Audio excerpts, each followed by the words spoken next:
नमस्कार। मेरा नाम भाऊ तोरसेकर। आप देख रहे हैं प्रतिवाद। दोस्तों, ये मेरा हिंदी यूट्यूब चैनल है। और अगर आपको याद होगा तो मतगणना के एक दिन पहले यानी 22 नवंबर को मैंने आखिरी जो वीडियो डाला था उसका शीर्षक क्या था, उसका हेडिंग क्या था? जब रात है ऐसी मतवाली तो सुबह का आलम क्या होगा। अगर इतने सारे नेता, पार्टियां, उनके समर्थक अगर टेंशन में है, तनाव में है, कल रिजल्ट क्या आएगा, कल नतीजे क्या आएंगे, तो उसके बारे में मैंने वो जो मुगले आजम की कवाली की दो लाइनें आपके सामने रखी थी, वो कितनी सही हो गई देखो। आज रात है ऐसी मतवाली, कल सुबह का आलम क्या होगा। तो आज 23 नवंबर को जो मतगणना शुरू हो गई सुबह सुबह, तो क्या आलम था। सुबह 8 बजे के बाद मतगणना शुरू हो गई। अलग अलग चैनल या जो डिजिटल प्लेटफॉर्म है उस पर की रिएक्शन देखे तो आलम क्या था दोस्तों, आलम क्या था। सब हैरान परेशान हैं। और अभी भी जब मैं बोल रहा हूं तो पूरे के पूरे नतीजे सामने नहीं आए, लेकिन एक बात तो साफ हो गई कि महाराष्ट्र की जनता ने बड़ी ताकत महायुति को दी है। और महाविकास आघाड़ी की जो तीन पार्टियां थी उनका सुपड़ा साफ कर दिया। और ये तो होना ही था, ये बिल्कुल होना ही था। क्योंकि अगर लोकसभा चुनाव के नतीजे आने के बाद 4 जून के बाद जो जो विश्लेषण, जो जो एनालिसिस मैं आपके सामने रख रहा हूं, उसमें मैं बार बार बोलता था कि 2024 के चुनाव में बीजेपी हार गई और महाराष्ट्र में बीजेपी की हार हो गई। और झूठे फेक नैरेटिव से बीजेपी की हार हो गई, ये मुझे मंजूर नहीं है। बीजेपी हार गई, यही तो फेक नैरेटिव है, ये मैं बोलता था। और उस पर महाराष्ट्र के मतदाता ने, जनता ने मुहर लगा दिए 23 नवंबर को। क्योंकि बीजेपी की हार नहीं हुई थी, ना महाराष्ट्र में हुई थी, ना उत्तर प्रदेश में हुई थी। हाँ, एक बात माननी पड़ेगी कि बीजेपी के कार्यकर्ता और बीजेपी के समर्थक जो है वो मतदान के दिन और चुनाव के दरमियान आलसी बैठ गए, उदासीन बैठ गए। उसका परिणाम 4 जून को मिला था कि जितना पोटेंशियल बीजेपी का है उसका अगर आप इस्तेमाल नहीं करोगे, अगर इंटरनेशनल पाकिस्तान या ऑस्ट्रेलिया के खिलाफ इंडिया की मैच चल रही है और ऐसी मैच में अगर विराट कोहली हो, सचिन तेंदुलकर हो, उनका जो पोटेंशियल है, उनकी जो क्षमता है, उस ताकत से अगर वो बल्लेबाजी नहीं करते तो भारत की पराजय तय होती है। क्योंकि जिन पर भरोसा है अगर वही काम नहीं करेंगे, नहीं ढंग से खेलेंगे, तो हारना तय होता है। और बिल्कुल वही तो किसी भी चुनाव में होता है। चुनाव में पार्टी या कार्यकर्ताओं की ताकत पर लड़ती है। जनता में उनका जो समर्थन होता है, उसका जो बोलते उसकी मशागत करनी होती है, वो अगर कार्यकर्ता नहीं करेगा तो वो काम कोई कंपनी नहीं कर सकती।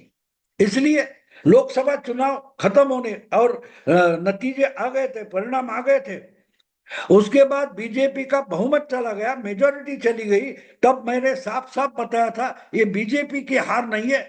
बीजेपी अपनी पार्टी का काम, राजनीति का काम अगर किसी एजेंसी या पार्टी या सर्वे कंपनियों पर आउटसोर्स करेगी तो उसका नुकसान तय है। जो पार्टी 1984 में सिर्फ 2 सीटें लोकसभा में लाई थी, वो 30 साल बाद अगर अपनी बल पर 282 यानी मेजोरिटी ला सकती है, तो वो कार्यकर्ता की ताकत से ला सकती है। बीजेपी की ताकत पैसे की नहीं है, बीजेपी की ताकत डिवोटेड, समर्पित कार्यकर्ता से है। 2024 के चुनाव में बीजेपी इतनी इवेंट मैनेजमेंट कंपनियां, सर्वे कंपनियां, इवेंट जो कोई कंपनियां होती है मार्केटिंग, उस पर इतनी निर्भर हो गई थी कि बीजेपी ने अपने ही कार्यकर्ता से मुंह मोड़ लिया था। तो उसकी हार तय थी और हो गई, लेकिन वो आंकड़ों में हार थी, उसका पोटेंशियल खत्म नहीं होता। अगर आप परीक्षा के दिन परीक्षा केंद्र पर नहीं पहुंचे तो आप फेल हो जाते हो रिजल्ट में, इसका मतलब आप हारने वाले हो, आप नापास होने वाले हो, ऐसा बिल्कुल नहीं होता। आप परीक्षा के लिए पूरी तैयारी से नहीं गए तो आप नापास जरूर हो जाते हो, इसका मतलब तुम नालायक नहीं होते। और यही बात मैंने 4 जून के नतीजे जब सामने आ गए उसके बाद अपने वीडियो में लगातार बोल दी थी, और उसके बाद बीजेपी ने कोर्स करेक्शन शुरू किया, बीजेपी ने अपनी गलती मान ली, बीजेपी के लीडरशिप ने इंट्रोस्पेक्शन, आत्म परीक्षण कर लिया, और आत्म परीक्षण में जो जो गलतियां दिखाई दी या और किसी ने दिखाई उसका अभ्यास किया और उसमें दुरुस्ती की, कोर्स करेक्शन किया, तो उसके परिणाम हमने हरियाणा में देखे, महाराष्ट्र में देखे। तो बात यह है दोस्तों कि जो मैं पिछले 3 महीने से 4 महीने से बोल रहा हूं उसमें कोई नई बात नहीं है जो आज हुई है। 23 नवंबर को महाराष्ट्र के जो नतीजे सामने आ गए उसमें कोई नई बात नहीं है, लेकिन जो कि मेरे वीडियो सुनने वाले हैं, मुझ पर प्रेम करने वाले हैं, मुझे पसंद करने वाले हैं, वो इतने खुश हो गए कि सुबह से मुझे फोन आना शुरू हो गया जब रुझान आने लगे। हाँ, बीजेपी इतने हो गए, महायुति 200 से आगे चली गई, बीजेपी 100 से आगे चली गई। तो 9:30 10 बजे के बाद लगातार फोन का तांता लगा हुआ है और अभिनंदन मेरा कर रहे हैं। मैंने बोला यार मेरा अभिनंदन क्यों कर रहे हो, मैंने तो कुछ नहीं किया। मुझे जो मीमांसा करनी थी, मुझे जो विश्लेषण करना था, एनालिसिस करना था, जिनकी जिनकी गलतियां हुई है वो दिखा रहा था। उन्होंने अगर गलतियां सुधार ली है तो अभिनंदन बीजेपी वालों का करो, एक नाथ शिंदे की शिवसेना का करो।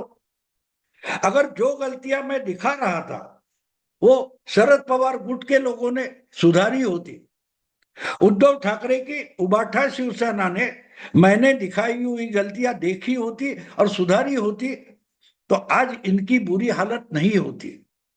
तो अभिनंदन हो या निषेध हो वह मेरा करने की जरूरत नहीं है। अगर अभिनंदन ही करना है तो बीजेपी वालों को करो और जीत के लिए मत करो। अभी अगले वाले हफ्ते भर में मैं बहुत सारे वीडियो इस चुनाव के नतीजों पर करने वाला हूं, क्योंकि नतीजे अभी पूरे नहीं हुए, अभी भी मतगणना में जब बोल रहा हूं तो शुरू है, और मैं ऊपर ऊपर से कभी विश्लेषण नहीं करता, मैं बात या घटना समझने की कोशिश करता हूं। और जब घटना घट रही है, वर्क इन प्रोग्रेस, तो उस पर अंतिम विश्लेषण नहीं करूंगा, क्योंकि पूरे आंकड़े नहीं आए हैं, परिस्थिति साफ नहीं हुई है। लेकिन एक बात साफ है कि जो आंकड़े सामने अभी तक आए उससे एक बात पता चलती है कि जो गलतियां हो रही थी या हम जैसे कुछ विश्लेषक एनालिस्ट जो गलतियां दिखा रहे थे वो गलतियां बीजेपी मान रही थी और उसमें सुधार ला रही थी।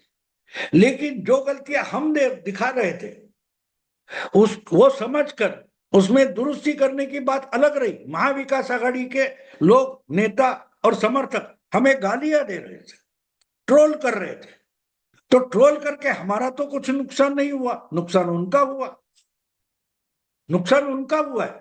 अगर उद्धव ठाकरे की पार्टी 15 या ऐसे कुछ एमएलए पर सिमट जाती है तो उसका जिम्मेदार उद्धव ठाकरे है, संजय राउत है, आदित्य ठाकरे है, उनकी पार्टी के नेता है, धोरण करता है, नीति करता जो होते हैं वो उसके गुनहगार है, ना कि हम है। क्योंकि हम जनता का मत बनाते नहीं या किसी के लिए वाउच भी नहीं करते। कहने का मतलब दोस्तों ये कि जो जो सब सुबह से लोगों ने मेरा अभिनंदन किया, क्योंकि मैंने जो आंकड़े पिछले 2-3 महीने से पेश किए थे, मैंने बोला था सितंबर में, मराठी में भी बोला था, और जगह भाषण करने जाता था वहां भी लोग पूछते थे, मैं बताता था, और 2 महीने पहले बताता था, अचानक से नहीं। चुनाव की घोषणा होने से पहले, हरियाणा के चुनाव आने के बाद मैं लगातार बोलता रहा कि अजीत दादा छोड़कर देवेंद्र और एकनाथ, ये दो नेता मिलकर अपनी अपनी मेजॉरिटी 150-160 के आसपास निकल आएंगे। अब ये सच हुआ तो उसमें मेरा योगदान कुछ भी नहीं है। मैं भी बोल सकता था कि 250 आ सकते, तो मेरे बोलने से कुछ नहीं होता। अगर मैं बोल रहा हूं, वो समझकर उस लाइन पर अगर कोई काम करता है तो उसको उसका फायदा मिलेगा। वो अगर देवेंद्र फडणवीस, अजीत दादा या एकनाथ शिंदे को मिला है तो उसमें मेरा भाऊ तोरसेकर का कोई भी योगदान नहीं है। दूसरी तरफ अगर उद्धव ठाकरे हो, शरद पवार हो, उनकी गलतियां हमने दिखाई, और वो अगर मान रहे कि नहीं ये तो हमारी निंदा करने वाले हैं, ये आलोचक है, इनके तरफ ध्यान देने की जरूरत नहीं, तो नुकसान तो मेरा होने वाला नहीं था, और ना हुआ, नुकसान उनका हो गया। अगर हमारी बातें सुनकर हमने जहां जहां अंगुली निर्देश किया था कि भाई ये गलतियां हो रही है, ये सुधार लो, अगर वो सुधार लेते, उनकी नीतियां बदल जाती, उनकी पॉलिसी और रणनीति स्ट्रेटेजी बदल जाती, तो शायद इतना बड़ा भारी नुकसान महाविकास आघाड़ी का नहीं होता। अब क्या क्या गलतियां थी ये तो पिछले 2-3 महीनों से मैं बोल रहा हूं। आप पुराने मेरे वीडियो चेक करेंगे तो मिलेगा कहां कहां नुकसान आपका हो सकता है, कौन सी गलती के कारण हो सकता है, वो तो मैं लगातार बोल रहा था। उसका ही विश्लेषण अगले 8-10 दिन में अलग अलग वीडियो बनाकर मैं पेश करने वाला हूं। आज मैं सिर्फ अभी अभी जो आंकड़े आए उस पर बात करने के लिए आपके सामने आया हूं, और बात सीधी साधी है। जो जो मेरा अभिनंदन करने वाले फोन आए, मैंने उनको बोला मोगैम्बो खुश हुआ। अब मोगैम्बो खुश हुआ क्यों बोला मैं, बात सीधी है कि जो मुझे ट्रोल करना चाहते हैं, यहां तो मेरे प्रतिवाद हो या प्रतिपक्ष हो, वहां तो कमेंट बंद होती है, लेकिन जहां और जयपुर डायलॉग्स हो, संजय दीक्षित का, ओमकार चौधरी का ओशियन नेटवर्क हो, अभिजीत तिवारी का, अभिषेक तिवारी का शो हो, पटना वाले, तो वहां आकर मुझे गालियां दी जाती है। और कहीं मेरे वीडियो होते हैं, कहीं का भाषण कोई यूट्यूब पर डाल देता है, या और किसी यूट्यूब चैनल पर मैं गया, वहां कमेंट खुली होगी, तो ये ट्रोलर वहां गाली देने आ जाते हैं। तो मुझे गाली देने से उनको चाहने वाली जो पार्टी है उनका तो फायदा नहीं हुआ। उसकी बजाय जो गलतियां मैंने दिखाई थी, वो अगर अपने पार्टी को और नेता को समझाते और अपनी पार्टी में सुधार लाते तो उनका फायदा होता। क्योंकि जो आलोचना करता हूं मैं, जो गलतियां दिखाता हूं, उससे मेरा कुछ फायदा नहीं है। हाँ, लेकिन मैंने जो गलतियां दिखाई है उसमें कोर्स करेक्शन अगर किया जाता है तो शायद उनका फायदा हो जाता, इतनी बुरी हालत नहीं होती। लेकिन एक बात साफ है, जो ट्रोलर है हर जगह आकर नीचे कहीं भी ढूंढ ढूंढ कर भाऊ तोरसेकर का कोई भाषण है और कमेंट खुली है तो उधर आकर गाली देना, हिम्मत है तो अपने यूट्यूब चैनल के कमेंट खोल दे, वगैरह वगैरह बोलने वाले हैं, उनका तो नाक कट गया, उनका तो नुकसान हो गया। और उनके लिए तो मैं विलन हूं, मोगैम्बो। आपको मालूम है ना, मिस्टर इंडिया फिल्म में ये विलन था जो कॉमेडी स्टाइल से अमरीश पुरी ने पेश किया था। वो भी कहीं गुम्फा में बैठा होता है, सुरंग में बैठा होता है। भाऊ तोरसेकर भी कहीं बाहर जाने वाला इंसान नहीं है, बुढ़ापे के कारण एक जगह बैठता है, अपने घर में बैठता है और अपनी कॉमेंट, अपनी जो कुछ आलोचना है वगैरह विश्लेषण है वो करता है। तो एक तरीके से ये जो ट्रोलर्स है उनके लिए तो मैं मोगैम्बो खलनायक हूं। तो उनका जो नुकसान हुआ है, उनके लाडले पार्टियों का जो नुकसान हुआ है, इसके लिए ये भाऊ तोरसेकर नाम का मोगेम्बो खुश हुआ। इसलिए मैंने ये हेडिंग दिया है कि मोगेम्बो खुश हुआ। आज सुबह से जितने लोगों ने मुझे फोन करके अभिनंदन किया है मेरा, हर एक को मैं इतना ही बोलता रहा, मोगेम्बो खुश हुआ। तो दोस्तों, जिनकी गलतियां मैं दिखाता रहा, जिनकी आलोचना करता रहा, उनका अगर नुकसान हो गया है तो मुझे खुश होना ही चाहिए, क्योंकि उनका नुकसान होगा, ये मेरी भविष्यवाणी सच निकली है। तो बात साफ है दोस्तों, मोगेम्बो खुश हुआ। अगर आप भी खुश हुए तो इस वीडियो को लाइक कीजिए, शेयर कीजिए और प्रतिवाद को सब्सक्राइब कीजिए। नमस्कार।